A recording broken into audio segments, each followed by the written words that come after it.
billahi mina shaytaani rajim bismillahi rahmaani rahim maa ngi nuyu monsieur le maire Oumar Talla Gadiaga di nuyu la première adjointe madame Binta Lay Diaw nekk à ma droite di nuyu les conseillers municipaux yi nga xam ne ñu ngi ci salle bi di nuyu représentants ou les représentants de l'ODCAV de Pikine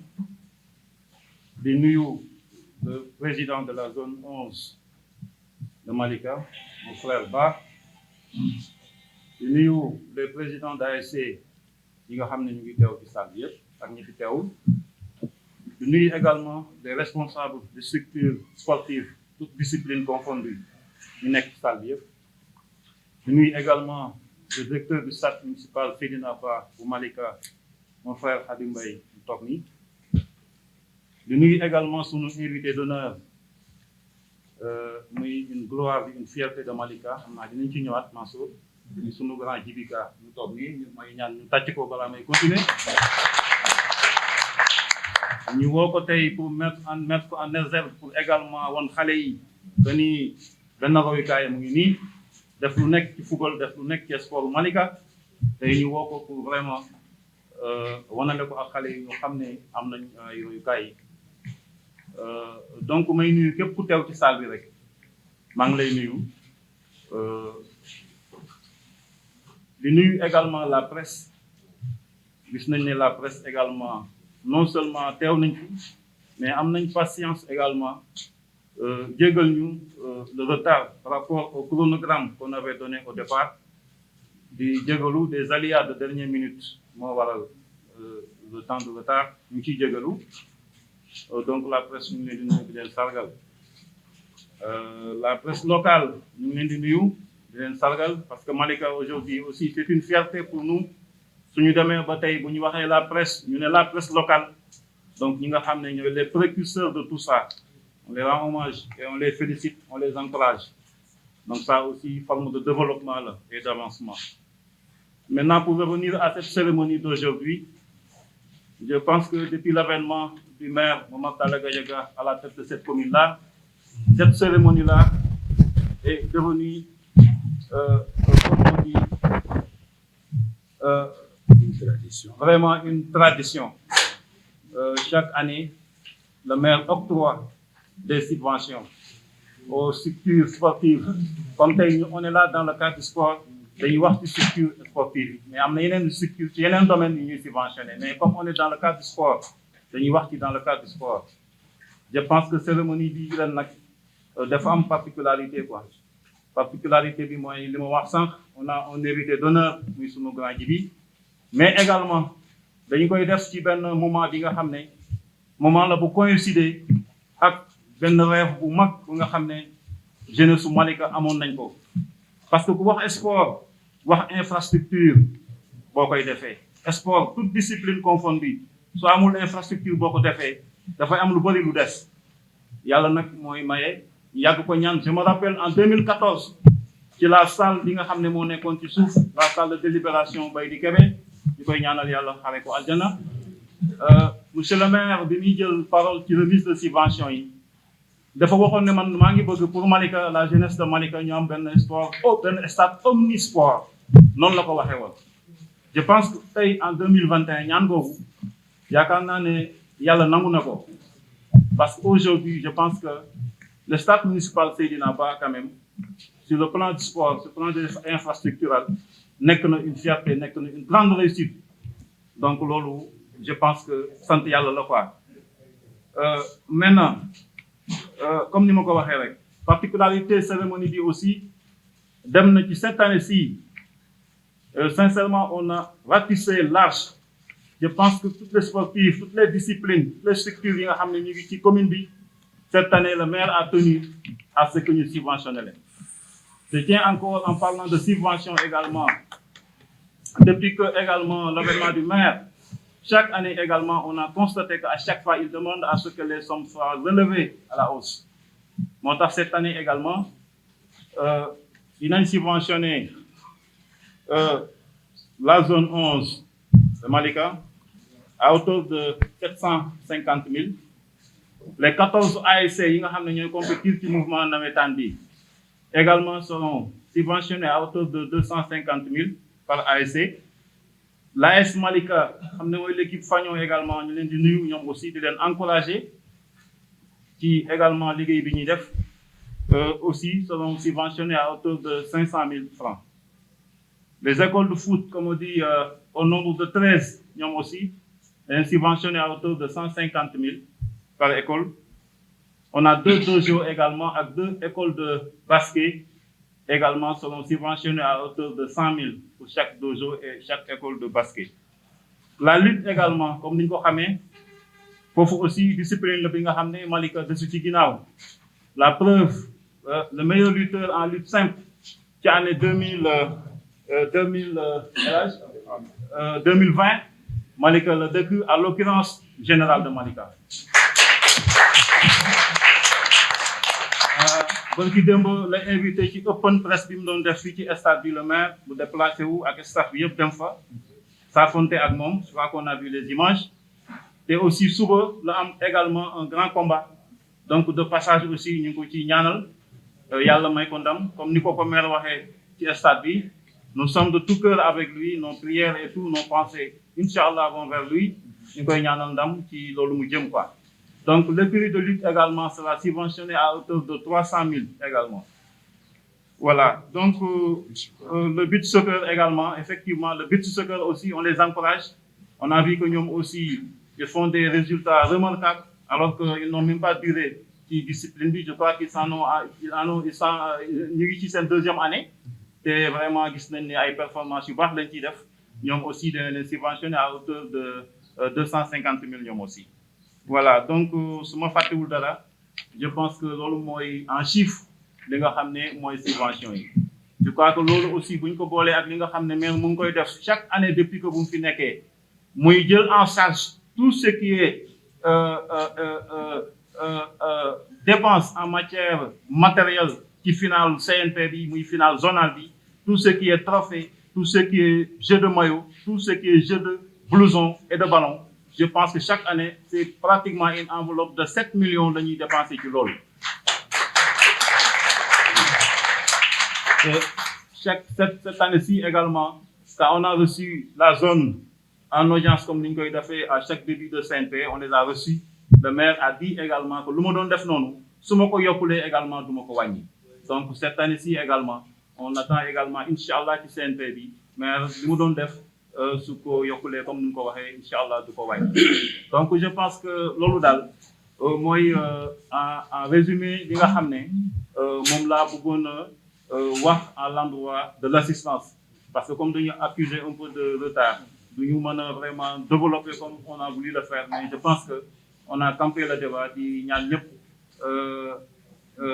jàmm di ñaan ñëpp également une cérémonie bu baax. Voilà donc le directeur du stade est à mes côtés je mënuma manquer lancer appel parce que c'est ñun ñi nekk fii ñun ñooy utiliser également stade bi parce que une infrastructure également il faut la sauvegarder il faut la maintenir il faut également la sauvegarder donc loolu ñun ñoo ko mën a def moom lu mu mën a am peut-être les idées et tout ça mais ci pratique bi ñun ñi koy utiliser ñun ñoo ko mën a conserver sauvegarder ko. Pour que mu mën a am durée de vie bi nga xam ne mooy durée de vie normale bi mu mën a am maa ngi ciy lancer un appel à tout un chacun di nuyu ñëpp di ziar ñëpp asalaamaaleykum wa rahmatullah.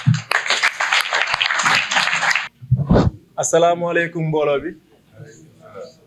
maa ngi leen di nuyu bu baax di leen ziar di commencer nuyoo bi si monsieur le maire Momar Talla Gadiaga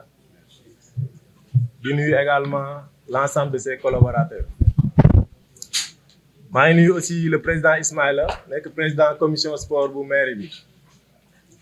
mais maa ngi nuyu aussi l'ensemble des présidents d'ASC yi nga xam ne ñoom ñoo teew tey maa ngi nuyu également le président de l'AS Malika bi nga xamante ni moo fi nekk tey di nuyu l'ensemble des écoles de football yu fi nekk tey di nuyu aussi le parrain en tout cas l'invité d'honneur de cette journée le doyen Djibi di nuyu également tous les acteurs sportifs yi nga xamante ni teew nañ fi tey di nuyu les membres de la zone mais aussi di nuyu la presse di nuyu képp koo xamante ni rek teew nga fi tey parce que dañ la invité ou pas mais en tout cas biiru sport moom moo la ñor moom moo la fi andi tey maa ngi def benn ñaan rek comme tey zone 11 dafay organiser te xam naa ne ak contrainte yi ñu am normalement le premier match doit démarrer à 14h te il est bientôt 13h il me semble donc may ñaan rek ñi nga xamante ni ñoom ñooy protocole bi organiser cérémonie bi suñ ko mënee xaw a tënk parce que incha allah dans quelques minutes on sera obligé d'être au stade. Aujourd'hui il est question des subventions du monde sportif moo xam ASC yi la comme ni ko président Ismaïla waxee moo xam école de football yi la moo xam lutteurs yi la en tout cas képp ku bokk ci monde sport bi tey ces subventions la ñuy waxtaanee loolu nag dañ ciy remercier d'abord le maire parce que ñun bu ñuy ñëw di jël zone bi en 2017 subvention yi 150 000 la nekkoon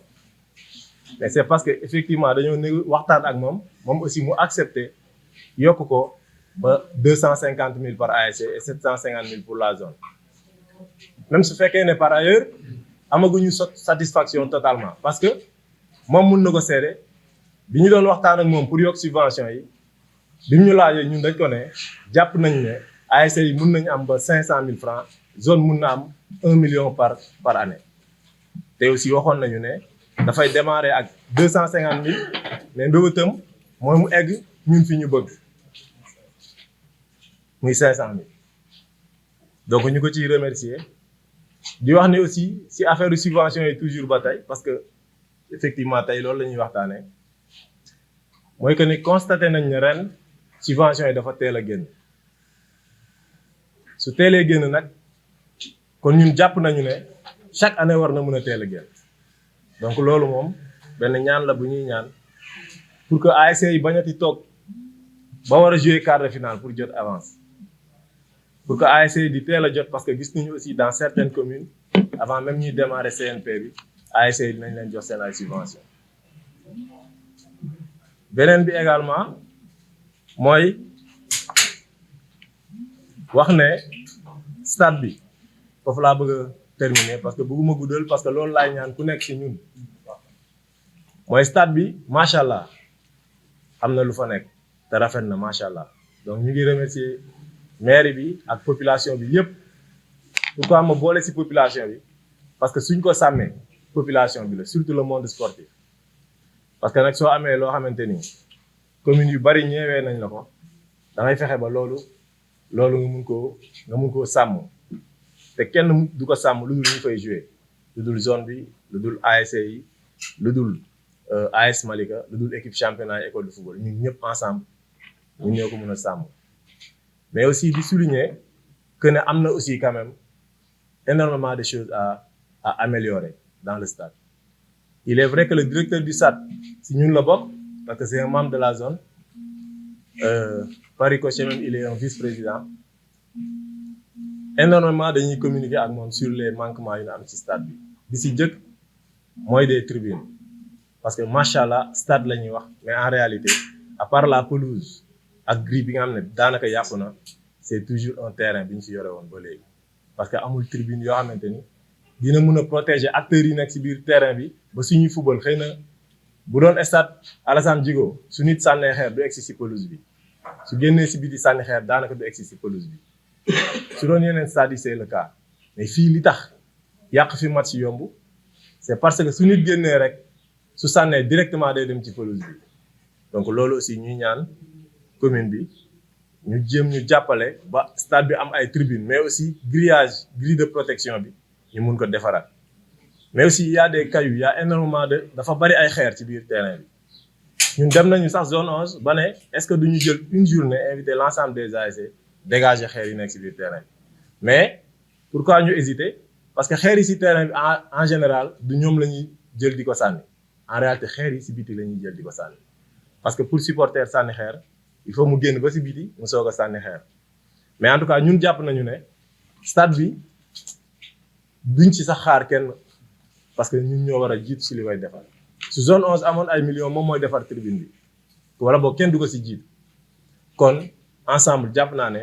suñu góorgóorloo si liñ jot a am incha allah mën nañ ko gën a ñoŋal mën nañ ko gën a rafetal xëy na damay wàccee sama kàddu rek di remercier l'ensemble des membres de la zone parce que aussi suñu amee benn góorgóorlu wala benn taxawaay wala benn réussite bu ndaw lu mu tuuti tuuti donc c'est parce que y a une équipe dynamique c'est parce que y a des gens des jeunes yoo xamante ni souvent à 9h la ñuy ñëw pour ne partir qu'à 23h toute une journée fa la ñuy nekk di organiser parce que dañoo bëgg nawetaan championnat bi gën a rafet maa ngi daaneel foofu sama kàddu di remercier képp ku teew si biir salle bi di leen wax ne le sport à Malika ca kaw sa kanam. bon wax si kàddu mbooloo dafa xaw a doy waar parce que da ngay jottali bon amoon kii par rapport à travers ma personne ñu désigner ma pour wax au nom des présidents d'ASC di leen jaajëfal yéen ñëpp di leen remercier je crois que le président Ahmed Ba bu waxee rek dafa mel ni président ASC yëpp ñoo wax parce que c'est le président moom mooy suñu kilifa te defe naa li mu si jot a jàllale yëpp loolu moo nekkoon mbëbatu président ASC yi te tout le temps ñu ngi coordonné à travers moom di ko jottali suñuy message di ko jottali suñuy mbëbët moom tamit mu koy transmettre avec le maire bon di wax que ne rek comme li ñuy wax à travers les subventions comme loolu moo ñu fi indi di ko wax chaque année mu nekk loo xam dañu ko jot chaque année à ce que subventions yi muy teel a ñëw tey je crois que c'est une première ñu jot début championnat bi ñu mën a jot les subventions mais mën na nekk à temps di ñaan à travers le maire avec son équipe ñu def le tout à ce que année prochaine bu ñu ko mënee jot bien avant cérémonie bu ñu ko mënee organiser bien avant sax ñuy démarrer CNP yi moom mooy arranger ASC yi parce que ASC yi avec les présidents et autres dañuy dund loo xamante ne dafa metti trop te ñëpp xam nañ organiser nawetaan dafa metti à travers les ASC et tout dafa xaw a doy waar te soutien yi tamit dafa xaw a diis moo tax bu ñu doon dimbali président yi ñu mën a jot les subventions bien avant ñuy démarrer dina xaw a dimbali trop mais tamit acte bi nga xam def nañ ko tey dañ ci féliciter parce que tamit lii tamit c'est une première au fur et à mesure que ñuy dem xam naa amélioration dina am di remercier ñëpp di leen jaajëfal di wax tamit concernant stade bi constat bi ñëpp def nañ ko parce que tamit nit mënoo am infrastructure bu toll ni stade bi nga koy foyee parce que au niveau dans ce département je crois que Malika moo am infrastructure bu mel nii ñu bëri dañuy daw di ñëw à travers stade bi di organiser seeni journée ñun tamit war nañ mën a def le tout à ce que ñu sàmm loolu sàmm ko tamit day commencer si ñi nga xamante ne ñoom ñu jiite parce que boo duggee si stade bi en ce qui concerne la sécurité da ngay sentir que ne pour nit yàq fi journée dafa yomb te stade dafay jafe te ñun war nañ mën a def le tout à travers des partenaires et autres ñu def le tout à ce que stade bi ku fi dugg dina xam ne lii war nañ fee mën a nekk en sécurité parce que warul nekk loo xamante dañ koy tuutal de trop parce que nekkul lu ndaw parce que tey bu ñu ko ñàkkee wala mu am ay problème ñun ñooy obligé di dem feneen te gisoon nañ li ñu doon daj bi ñu doon dem à Pikine et autres kon ñun war nañ mën a def le tout à ce que ñu xam ne suñu moomeel la képp koo xam ne da ngay yeewu ici à Malika war nga xam ne lii sa moomeel la lépp loo xam ne war na ko mën a def pour ñu mën koo conserver gën koo améliorer ba ñëpp diñ ci xoolee war nañ koo mën a def bon di ñaan yàlla suñu borom suturaal ñu dimbali ñu li nga xamante ne ñu ngi si mbéba tey ñu koy dégg fu ne que ne arrêté nañ tel nawetaan wala ñu bañ ñoo dal ñu jiital si discipline di sensibiliser population yi sensibiliser ASC yi parce que ñëpp ki fiy déplacé wu koñ boo mënti jóge si Malika say mbokk Malika waa nga fi fekk kon war nañ mën a dund de telle sorte que war nañ mën a organiser suñuy match suñuy journée dem si jàmm ñibbi si jàmm loolu rek la ñu war a mën a def buñ paree nag organiser suñu final si jàmm bon ñëpp gis si seen bopp bon maa ngi leen di jaajëfal di leen nuyu di leen jaar. di nuyu ci monsieur le maire ak président commission sport la commune Ismaïla Ba suñu président zone man maay Pape Kane maay porte-parole école Paul Malika di nuyu sama grand Djibika yaakaar naa ni fierté la maa kontaan parce que su ma demee rek entraîneur tey en 86 jóge naa Malika dox ba yëmbal di ko seetaan di ko seetaan bu jeu militaire di seqal karaw pour man militaire si di seqal karaw 86 ba ma jóge Malika di dox ba yëmbal ko seetaan yaa xam ne tey yàgg na tey maa ñaar boo xam ne boo koy seetaan dafa yàgg naa xale la amoon sax paas ma naan dox bu loolu weesoo bon damay njëkk rafetlu li nga xam ne defal na ma ko ñun nga développé bëri c'est yaakaar naa c'est une première ñu ñëw tey subventionné nu c'est yaakaar naa ni bu ñuy wax petite catégorie bu ñuy wax sport tey daa fu mu démarré base bi tey base bi yaakaar naa tey au moins sentir na loo xam ne vraiment ñun kontaan nañ parce que mosuñu am lii mosuñu ko am tey bu ñu ñëwee ñu dañuy jox lii daf ñu dimbali les parents parce que li may wax rek damay tënk rek inconvénients yi bari na géej jàng bi bari banque lépp a ngi fi tey bu dajalee xale yi ak noonu maigre moyen kenn fekkulu ci tey bu ñu ñëwee dimbali nii ne serait-ce que dinañ mën a ay ballon ak ay dossard pour dimbali xale yi te li ñu ñaan monsieur le maire bon lii mu sax bu mën a gën a yokk sax moo gën waaw vraiment yaakaar naa ni bon dañuy accentuer ci loolu parce que tamit vraiment kontaan nañ ci parce que mosuñu ko am ñun ñoo jënd ballon ñoo jënd lépp dajale ay xale ku ci ne sa doom bu xëy xam fu mu dem mais école football ñun ñoo koy téye tey bëri na fi ñoo xam ne ñu ngi nekk ñu naan booy bu ñu fa terrain mais am ñu leen formé ci base bi loolu bu ñu koy fàtte football sans la jeunesse du dem football xale la encore beneen bi mooy li may njëkk rek wax rek mooy message mooy lancé muy directeur stade bi ak commission bi fi nekk parfois noonu ni bàyyi xel ñun ñu fa nekk 3 heures ba 17 heures ci terrain bi mais yaakaar naa ne lu ba 13 écoles de football plus de 400 et quelques xale yoo xam ni benn journée nga ci 1 mois c'est peu c'est peu 1 mois lañ tey fu ñuy favoriser ay nawetaan yoo xam ne 3 mois ba 3 mois ñun toute une année ñun dañuy entraîner kon nanu may au moins sax même bu dul chaque dimanche bi may def ci weer bi 3 fois def plateau xale yi xam ni seen ci daf yi baax mais weeru yàlla benn journée nga ci am ndaw na trop dañuy ñaan yàlla ngeen revoiraat loolu dimbali ci loolu te incha allah rabbi yaakaar naa lii ni si jot am dina ñu permettre jeu bi gën a développé wu matériel bi am di ñaan yàlla lii gën a sax déglu si kàddu yi wasalaam. Le fils du maire, il se trouve actuellement en France, à Rennes. Il était meilleur buteur, deuxième meilleur buteur du championnat avec 9 réalisations. Il a donné 2 coupes zonales à l'équipe de l'ASC Diamono, de Matoul Senior, Badou Gadiaga, le fils du maire.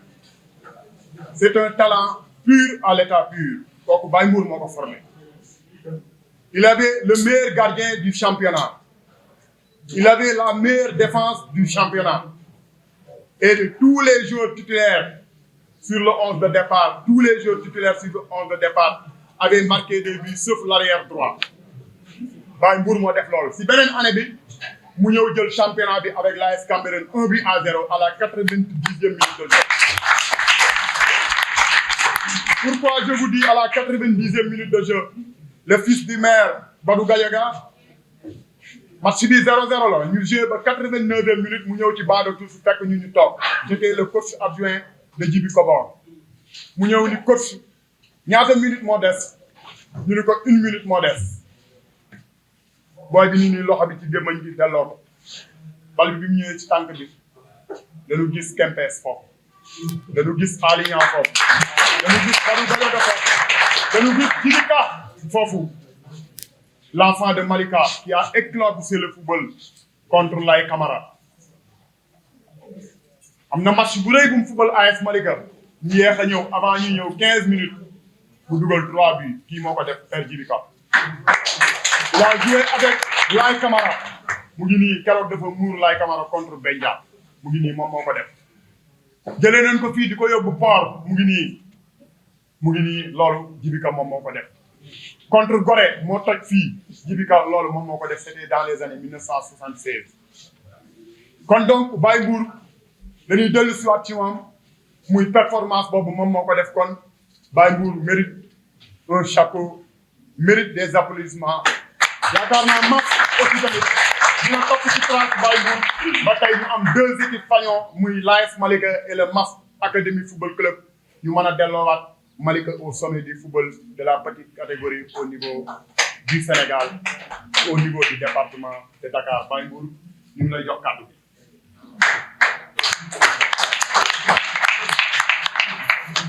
asalaamaaleykum. waaleykum salaam. maa ngi leen di nuyu di remercier bu baax aussi Mansour donc vraiment ci aussi palmarès boo xam ne si moom def nañu ko di remercier aussi tamit comme ni ko waxee grand Djibika vraiment Pape Kane wax na ko sànq yaakaar naa ne jar na lu nekk ñun waa Malika dem di ko seetaane ji rek naa di doon fóoj karaw gi fi nii vraiment football doon football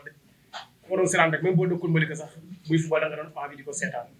vraiment c'est quelqu'un vraiment li ngeen def nii tey ak au niveau de la mairie lu baax la parce que bi nit bu defee dara rek yoon nañu koy sargal parce que les gars yi di wax ni dañuy bàyyi ba mu dee ñu naan ay li mu fi defoon nga léegi def ko en vivant vraiment loolu moo gën a rafet waaw du xaalis du dara mais yëg ko ni ku romb ci dëkk ñi xam xamuñu ko woon sax ñu naan ah Père Djibika ngi ne vraiment loolu c'est important moom Mansour sas noonu donc mu ni vraiment bi Malika tamit yaakaar naa tey def nañ fi ay performance mu ne donc ñi ngi ñaan yàlla ay ñoom Maguette Sow def ko ay ñoom Maf def ko ma ne dinaa leen confirmer fii nii li ñu defoon année yële passé leen ko jéem a defaat léeg-léeg damay bañ a wax sama waxee nañu ni xanaa kii day jiitu yàlla ci jëf mais dinañ ko def soobee yàlla ba génne ay jeunes professionnels incha allah loolu moom maa leen ko promettre et je vous remercie. Merci. Mon offre n'est pas encore parfaite, mais je suis en train de le faire actuellement. Je ne saurais commencer sans dire merci à toute la population de Malika qui nous ont acceptés. Et particulièrement merci à Monsieur le maire, demandeur des subventions, n'a ménagé aucun effort pour nous soutenir. Un grand merci à lui parce que je n'ai pas vu ça ailleurs. Il nous a vraiment soutenus. Même n'étant pas là le plus souvent, étant ailleurs, il a laissé des hautes instructions que le bus soccer puisse être là où cela est aujourd'hui. C'est en partie grâce à lui. Cette première participation au championnat national, où nous étions vice-champions, ça a été grâce à partie à Monsieur le maire et à toute la population de Malika, parce que toute la population de Malika nous soutient. Et c'est grâce à cette population que le bus-soccer est là aujourd'hui. Nous n'avons que 2 ans et nous comptons sur vous pour aller encore loin, encore loin. Parce que sur les portes de l'équipe nationale, en dehors de l'imam Sen, il y a aussi le gardien Sen, qui, lui, son jeune frère, voilà, qui est constamment convoqué. Pour le tournoi qui devrait avoir lieu à Dubaï, il a été convoqué, mais malheureusement, sur le plan administratif, il n'avait pas son passeport. Donc, nous demandons à toute la population de Malika de nous soutenir. Nous avons besoin de vous pour aller un peu plus loin. Merci. asalaamaaleykum wa rahmatulah. aleykum salaam. ñu ngi nuyu ñëpp di ziar ñëpp di am mbégte bokk ci daje bi di jël nuyoo bi ak ziar bi yëpp di ko teg ci loxo monsieur le maire mu jox ko képp ku nekk ci mbooloo mi. di wax ni franchement jëruwul sax may jël kàddu di Issa jëlee Baye Mour jël donc c'est ça ils ont tout dit parce que li Baye Mour wax la nit ñi nag dañuy bàyyi xel dara. mooy nit lu mu def ba am ci ndam bu gëstoo gis keneen di ko def loolu mooy résultat Baye Mour am na résultat malgré mi ngi ci équipe bi am na résultat parce que déjà bu ñuy wax équipe faño de l'ASC Malika de Malika dootuñu wax ASC Malika dañuy wax ASC Malika ak MAF parce que c'est les 2 équipes en division régionale mais le résultat c'est le résultat de Baye Mour parce que moom moo inspiré nit ñi moo liggéey ba ñun ñu am envie def loolu muy def. Donc, bravo, Baye Mour. Même le résultat de Big Sugar, performance, Baye Mour. Parce que Big Sugar, lui, il est football intéressant. Mais il a vu qu'il y a là, c'est Manika. Il a prouvé fort. Donc, il s'est casé sur Big Sugar. Les enfants de Big Sugar, ils ont une place à AS Manika. Big Sugar. Donc, ils ont réussi grâce à l'AS Manika. Donc, non, vous pouvez pas AS Manika. Effectivement, vous n'êtes pas. Baye Mour donc mënu ko gérer. Donc c'est ça l'objectif de MAF. Moi je le dis partout où je suis. Et je maintiens MAF va exister et d'autres équipes comme MAF vont exister. Donc il faut que nous réussissions à AS Malika. Alors je revenir un peu en arrière di wax merci monsieur le maire ci subvention yi. Ma wax loo xam sax xëy na waruma ko mais yàlla dafa ma nattu ma bokk CA. Après subvention yi yéex na ñëw la ñu wax d'accord yéex na ñëw mais pour man li 2e subvention la ASC bu ne jot na fi 5 ballons au nom du directeur de l'État xaalis boobu c'est l'argent de monsieur le maire donc 2e subvention moom lañ jël xaalis bi jox ko mu ne terrain bi c'est pour les jeunes de Malika donc lépp lu fi génnaat nañ ko def ci ASC Malika et ensuite damay ubbi benn parenthèse di wax bravo à monsieur le directeur malgré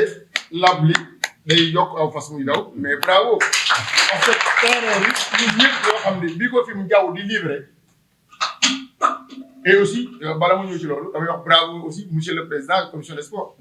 parce que bu taala ñëwoon nan ko ASC yi moom mu ni d'accord ci du am donc il a appuyé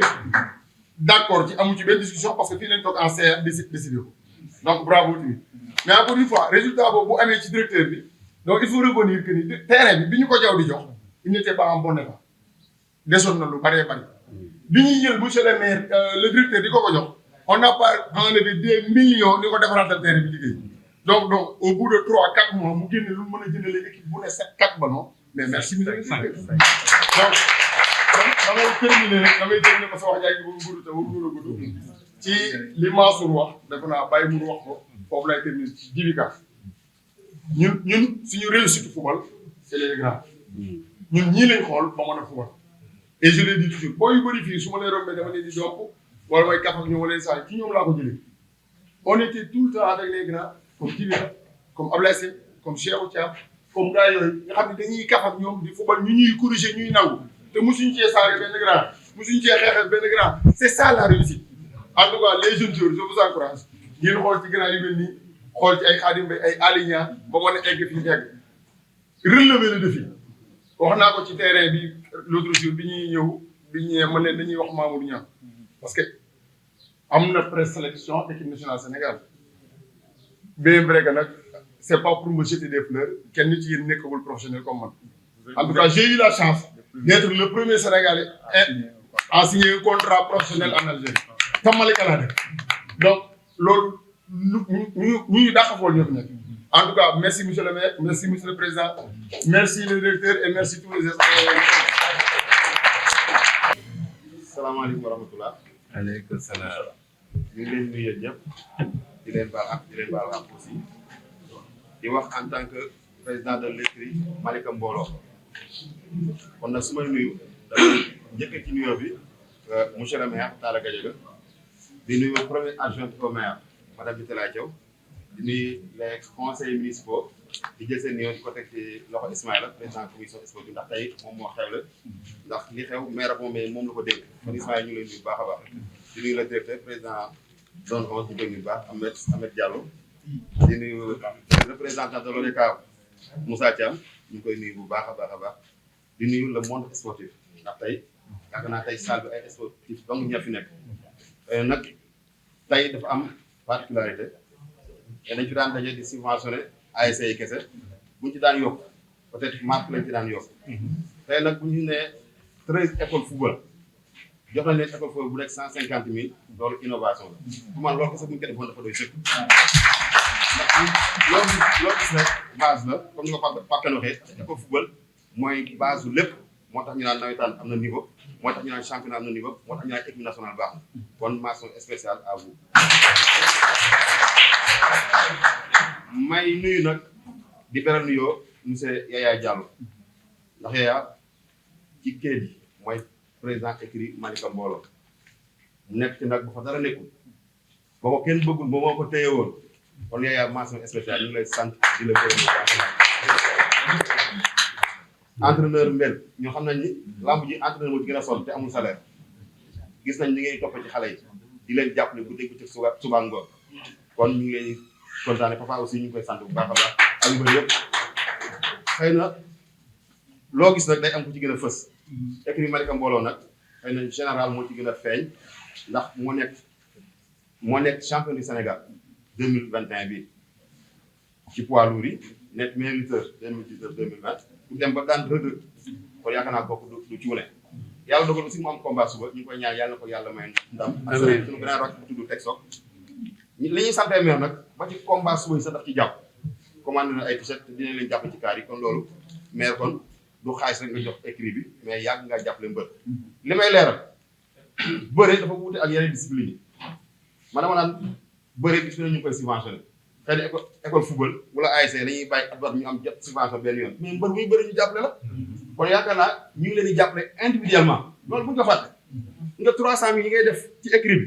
yaakaar naa yenn saa yi sax nga jàppale mbër lu ëpp 300 000 ci combat loolu dama bëgg mu leer ci ñëpp kon mbër yi wax dëgg fa yàlla ñu ngi sant monsieur yenn saa yi nag mbër am combat du xam fi muy jaar foo xamante ne du buntu ba amul na war a am génn di kaas kon ñuy wax ni mairie bi dafa xam ñu ko organiser lu xewut xam koo war a jaar pour loola yomb kon yaakaar naa ñiy bëre ñëpp buñ jaaree fi ñu war a jaar soutien bi ñeneen di am ñoom dinañ ko am kon maire nekk fi di parparloo ci benn mbër yaakaar naa mbër yi bëree suba ñoom ñaar ñëpp jàppale nañ keneen ko am combat boo jaar fi nga war a jaar incha allah dina lay jàppale ñu ngi ñaanal mbër yëpp nag une très belle carrière ndax nit ku nekk la nga yëngu ci nga bëgg teraanga di defal mention spéciale nag Daouda Soumaré mi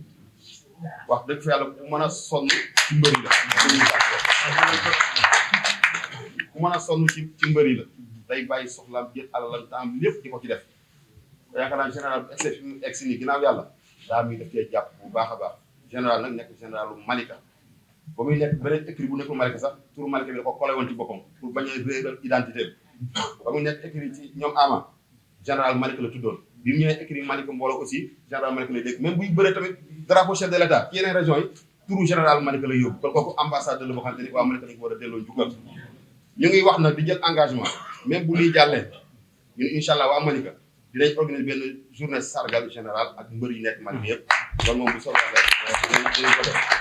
kon dañuy wàcc suñu kàddu di jox Daouda rek mu sànni ci ñaari baat di wax amin aussi ci ñaan gi Matar ñaan xam naa bàyyi si sax Matar amin déwén yàlla nañ ko fi joxe waat incha allah. macha allah asalaamaaleykum. waaw maa ngi nuyu ku nekk ci turam ak santam di wax ci turu Malika mbooloo waaw kii kayit nag ñëpp xam nañu yaa moo fi nekk mais bu dee ki ñu faloon yaagul dara taa jàll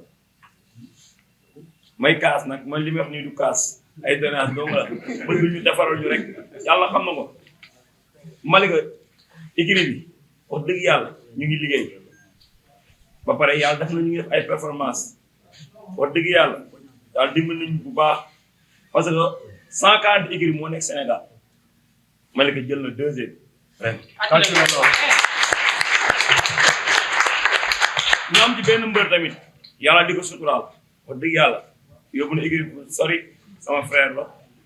ñu koy wax général nekk na double 2 fois jël na ko chef de l'état 2019 moo ko jël 2021 bi 2020 amul 2021 moo ko jëlaat. tàccu leen loolu général Malika la 2019 jël na meilleur lutteur sans frappe moom mënuloo lañ saagaloon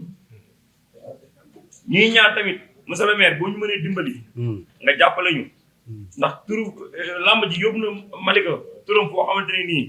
yaakaar naa def na ci jéego sport bu Malika fii yaakaar naa lamb ji liñ ci liggéey ci turu Malika feeñ yaakaar naa ni benn sport def ko fi bu ñu waxee dëgg te yàlla tax su ma soxee nag monsieur le maire nga dimbali ñu jàppale ñu jéem ñoo ndax diggoon nga ñu terrain bi ñuy entraîné monsieur le maire diggoon nañu ko gisaguñ loolu bëgg nañu dimbali ñu ci bëgg nañ tam ñu équipé ñu suñu écurie laaj ñu nag salaire pour coach yi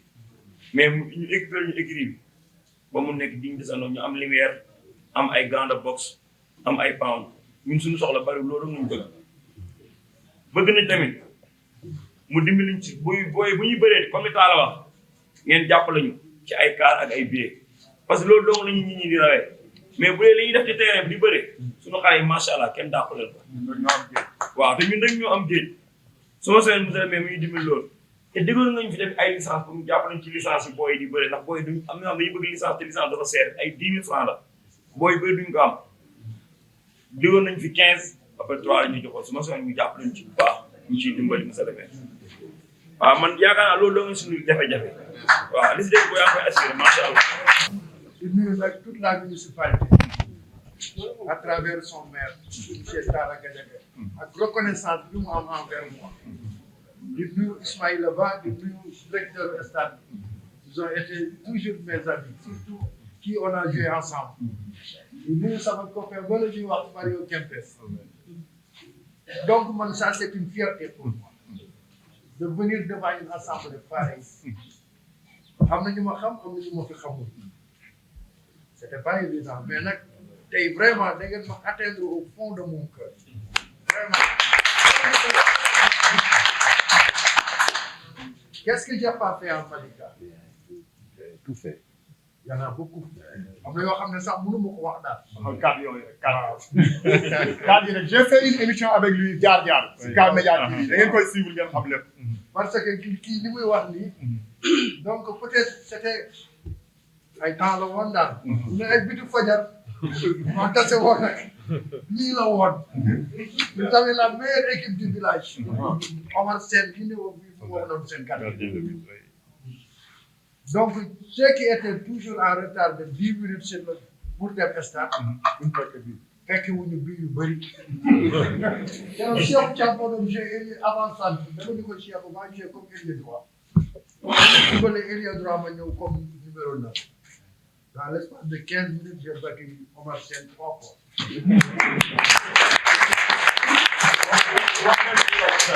waaw Omar Sène nag moo doon lépp Malick c'est notre meilleur gardien de but ancien gardien après de Boyan. lui la Badou Diagne nekk gardien mais je vous assure que lii ngeen def tey progrès la ci Malika ndax ñun ci suuf lañ jaar stade bi ñu koy créé juste lañu arrêté suñu carrière mais vraiment je tiens à vous remercier et surtout bijou bi ñu am na Malika muy stade bi ñun de bu ñu ko fekkee woon avec tout le temps que nous avons ak jom ji ñu amoon je crois que loolu lañ dem bu sori daal je vais remercier nag vraiment monsieur le maire man aw lu ma wax man fu ma toog rek maa ngi lay tudd parce que sérieusement bu ñu tasee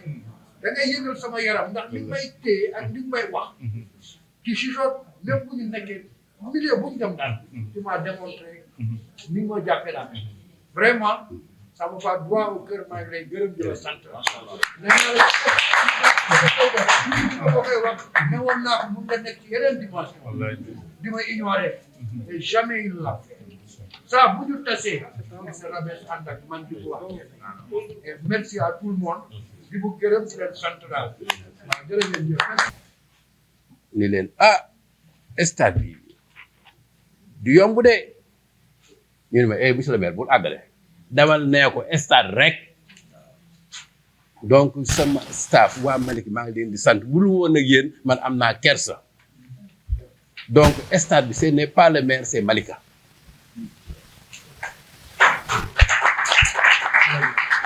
moo tax man leen je veux avoir des personnes à la tête bien faite même ci stade bi billahi je n'ai pas privilégié Khadim est-ce que xam ngeen ni Ablaye Seye sax nee naa ko mais Ablaye Seye xam naa ne xamoo ban tànk la ñuy dóore bal mais boo doon wut directeur stade ku sa xel dem bu tudd Khadim mun la Khadim oui ñoom Ahmed Ba consulté naa leen ñu ni Khadim Tidiane Ba man ko mais Tidiane boo bëggoon def directeur stade ku sa xel di dem mu ne man daal je suis tellement ambigu parce que sama doom da cee bëgg mais moi je pense à Khadim ma dugg dans le lumpenprolétariat le peuple ñu désigné ma Khadim Kempes jaar fi di gis naa ko tudd naa fii turam te gisuma ko woon léegi laa ko tudd man ko Kempes stade bi de xam naa ne dama ko bëgg wutal njaatige mu ni ma Malika kenn ëpp ma fi performance mënoon naa ko bëgg comme ñëpp mais jox ko Khadim waaw maanaam ñëpp bambalam la waaw voilà sama staff bi nga xam dañ maa jigéen sës ci man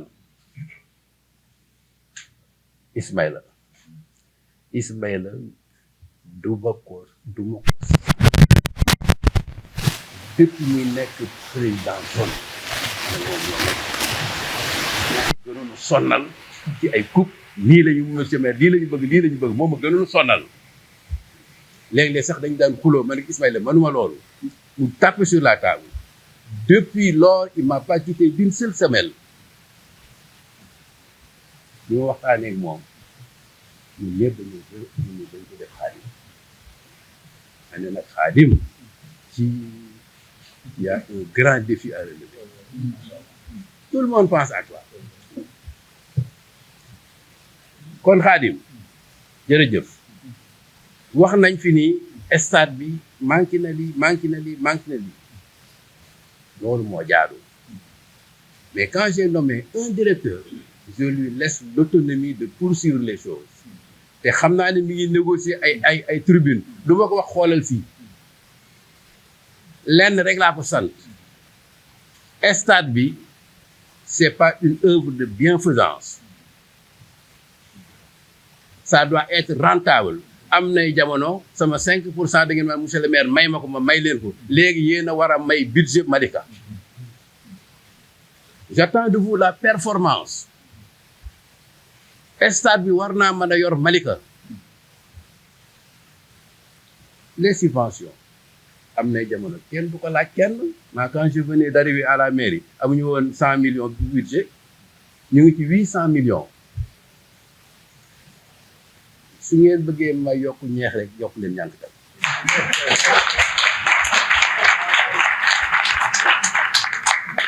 xaalis bi moomuma ko c'est de l'argent c'est l'argent du contribuable lu mu gën a bari di ngeen seen part di gën a ngande waaye nag nañ leen góorgóorlu dimanche ba lay passé Baye Mbaye banque moo ay woon tuur ma dem fa mënumaa ñibbi si ndaxi xeer ci tali bi ça c'est pas du sport dama doon làqatu ci kër parce que xeer yaa ngi daan tuy ci tali bi mais vous êtes des associations sportives et culturelles vous devez avoir de la pédagogie envers les jeunes déedéet du football kese éducation la pédagogie la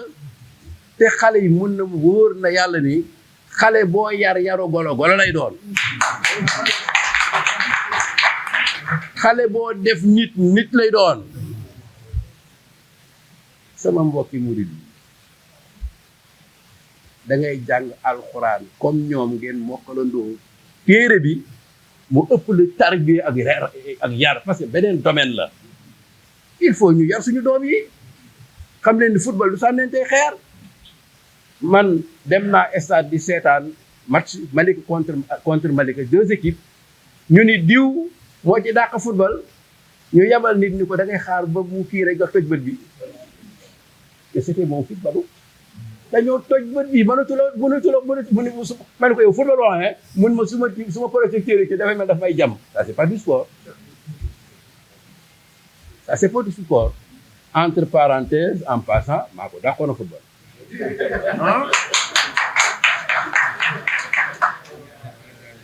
voilà non xam nga un défenseur c'est 75% de football et 25% de gagnaate ah oui c'est-à-dire gagnaate moo di doo ko def ci 18 yi doo ko def fii moytu tam ñu génn la Cheikhou Thiam on l'a cité maa ko mag fuuf mais sama fin de carrière noonu football mu bëgg rey waa Kër Massar yi Karim Diop moo nekk suñu entraîneur mu ni mam Gadiaga bàyyi fi nga doon football demal nga topp Cheikhou Thiam dafay mu bi mu naan ma yow dëkkoo ma rek gaañaate rek nga mën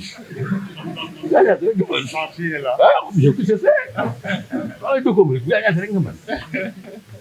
waaye nag loo gaañaate ku gis lépp ni ko yaa fi dàq daw kii kenn mënu ko woon a gaañ moo ñu mënoon fuuf je le lui dis toujours moo ñu mam je me dis que et puis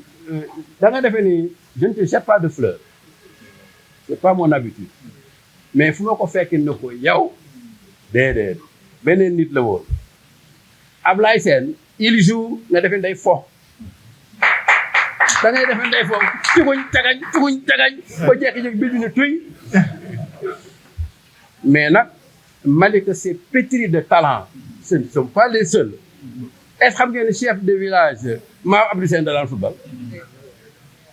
Kébé Libaas da daan football kay sëy naa fu mu la dóor bal nga xam bu ñu tegee coup franc doo dékku balu ka sëy naa kon boog ñun la première fois dans notre vie à Kër Massar on a gagné Malika feet la ba maire yi di ndaw rabin ci tali bi musuñoo gagné Malika ak koo xam ni yéen booy yi xamu leen ko mën na leen maam mooy Idda Sène donc Malika lenn rek moo ko desee mu discipliner la population sportive rek li ci des yëpp ça viendra bu fekkee ni dañu waxoon ni stade mënu fee am ay xeer dañuy kii ba ñu am gazon bi nag maa leen ko jëkk a garder il y a quelques semaines ça fait 2 ñu ne monsieur le maire da ngay woote fi meeting d'investiture dañ koy defee stade bi ma ni maa bañ du ma ko defee stade ba ndax lan parce que c'est un patrimoine boo xam ni si yow mi maire bi boo ko jëkkee yàqu mu neex nga yàqu kon boog nañ sauvegarder suñu stade bi xam lañ fay organiser ak lañ fa dul organiser. ma door a ñëw ci nuyoo bi nag maa ngi ànd ak Binta Laay la première adjointe bi ma xoolee ci biir maa ngi gis naa conseil yëpp maa ngi leen di nuyu. Ismaïla j'y reviens mais du ma ci yàgg Ismaïla c'est mon bras droit Ismaïla c'est un bras droit man du ma am lu dul maire organisé naa nii laa bëgg nga teewe ne tout le reste c'est lui tout le reste c'est lui maa ngi nuru le directeur du stade je ne l'ai pas choisi c'est Malika qui l'a choisi je ne l'ai pas choisi Malika ko choisi le président de la zone Mohamed à mes côtés Mohamed ce n'est pas seulement tey ñu lay wax dañu ni le parcours depuis que nga jël les lingues yi au point A on n'est plus au point A vraiment on a senti que il y a une amélioration positive maa ngi lay encourager loolu yàlla na jëm kanam wax ngeen léegi ba tudd basket barki dem ba le nu mu tuddati Badou Dieng il est très malin ñu toog jékki-jékki monsieur le maire kan dem seeti basket bi il m'a montré un terrain en piteux état booy ni amuñu bal mais amu woon xaalis sama économie la muy tuuti laa jël benn chèque ni leen dem leen ngeen def ci en attendant ma wut partenaire te dinaa wut partenaire parce que basket tamit aux États-Unis ça vaut de l'or di gërëm nag les écoles de football gërëm entre guillemets c'est de grands bandits ils m'ont envoyé une lettre de protestation ñu ne monsieur le maire ñun nag dañuy gàtt lu ñu nekk béy ci jur gi lañu moo tax ñu reporter affaire yu pour lu ñu leen jox kon dama bëgg ku nekk sa droit bu jotee rek réclamer ko su ngeen noppi woon tamit dañuy joxe te duñu leen xalaat mais boo nee vous êtes une pépinière ci yéen lañuy recruter pour kii kon war ngeen a am kon loolu dama leen ci remercier defal leen ko seen bopp man nga ko defal parce que su ma leen bàyyi woon damay dégg ci mbedd bi ñu naan lu tax ñuy defal ñi bàyyi ñii te man cet esprit partisan je l'ai pas je veux même pas l'avoir voilà.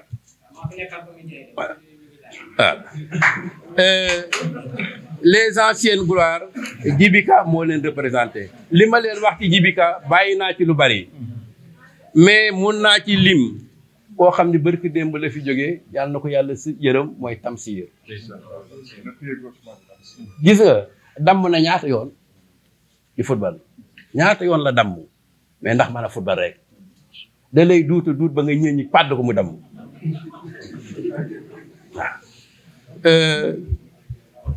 keneen koo xam ne fi mu nekk boo ko gisee da nga ko naan maam ñun bi ñu nekkee Kër Massar bu ñu defee ay nawetaan local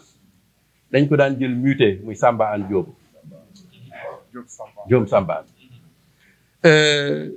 Ablaye Sène je l'ai dit Kempes ñu mujj gi sax ñun Kër Massar ku mën a football dañu naan Kempes kon boog suñuy force bari na lañ moo ñu manqué mooy mënuñu bu ñu ko organiser dama bëgg doléance stade bi amul lii dégg nañ ko li ñu war a def mooy ay états généraux yu mel nii naka la ñu war a def pour loolu am et je sais que le directeur du stade et son staff le conseil d'administration ñoom ñu ngi ci voilà yéen a ngi wax aussi média yi xam nga budul woon média yi léeg-léeg ñu wan ma loo xam ni dama ne ñii naka la ñu def ba filmer ko il y a le côté positif mais il y a le côté négatif moo di ñun nañu sàmm suñu kàddu nañu sàmm suñu jëf parce que loo fi def bu subaa boo ko weddee ñun la andi ko mu ngi nii waaw waaw kon boog lan moo fi tane mooy ñu nekk ci siraatal mustaqim